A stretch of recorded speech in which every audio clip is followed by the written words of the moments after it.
Good morning. I'm Larry Kamer. This is my channel, the Flytime Philosopher. Today I'm going to be tying a killer bug and perhaps some variants on that. The purpose of this channel is to discuss ideas, and so today's idea is going to be the concept of Wabi Sabi. Now that sounds like a strange word or a funny word to us. It's not a serious sounding word from philosophy like phenomenology or epistemology, but it actually represents an aesthetic philosophy of the Orient, and particularly in Japan, which is also the source of Tenkara.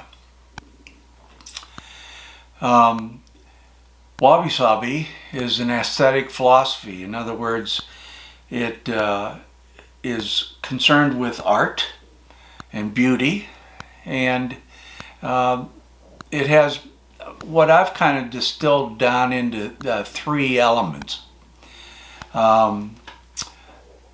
Beauty of nature, the aspect of change of reality, and minimalism. So I'd like to show how those are related to Tenkara in our subsequent discussion.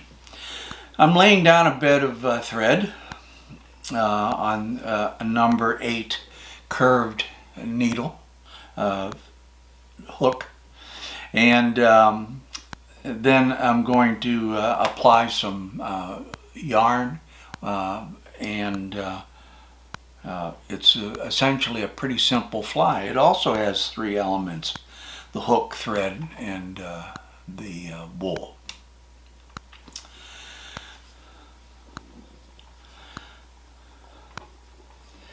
In Wabi Sabi, there is a great appreciation for the beauty of nature. And if you recall, there's several aspects of Japanese culture that represent the spirit of Wabi Sabi. The Japanese tea ceremony, calligraphy, haiku. Haiku are succinct little poems, and I've always been fascinated with them. The haiku that actually I found related to fishing was written by Chris Brass, and it was published in Eat, Sleep, Fish, number 52. And it says, "I look for the signs, creases, foam lines, and eddies. Here the trout will be." A haiku follows a pattern of 5-7-5 syllables in 3 stanzas. So I have always appreciated those. That same kind of attitude applies to fishing, and particularly Tenkara. The root of this philosophy, I think, comes from Japanese and Chinese aesthetics. For instance, in Taoism, there's an attitude of beauty and mystery. For instance, in the Tao De Jing, there's a phrase that goes, "The highest good is like water. Water gives life to the 10,000 things. It flows in places men reject, and so is like the Tao. So that kind of attitude pervades much of the art. And for instance, in Zen Buddhism, you'll see a striving for capturing natural beauty in minimalist ways. Think about a rod in Tenkara fishing. They're beautiful. Many of them are quite lovely. They're streamlined. They're brightly colored. Incredibly useful. And so Tenkara is, in my opinion, filled with Wabi Sabi. And think about it. Out on the stream, appreciating nature, the river flowing, and we know of all kinds of allusions to river, water, and change. And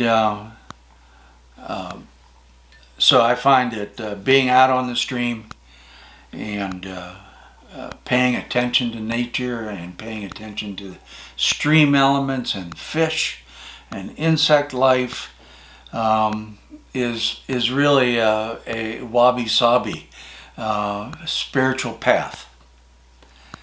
And one of the things that really intrigued me about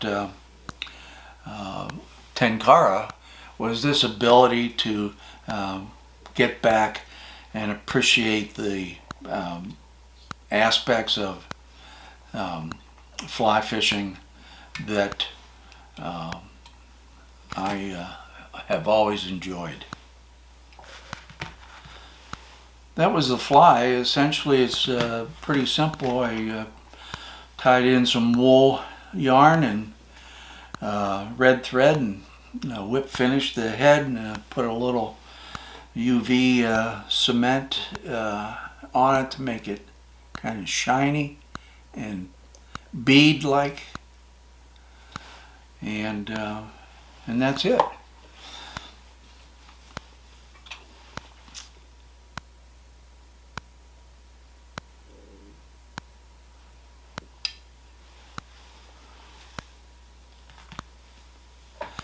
And a little ultraviolet light to harden that up. Pretty simple fly. I understand that it works pretty well. I've never actually fished myself, but I plan to this year. I watched several videos of it being tied, and there are a lot of instructional videos online to see that. I like the Tenkara Addict, and he does a variation for himself, and seems to catch a lot of fish. So that's it. Hopefully you'll appreciate the aspects of Tenkara that are outlined in Wabi Sabi, and can be appreciated on a day-to-day basis on the stream. Thanks for watching. If you'd like to subscribe, do so, and I'll see you next time. Thanks a lot.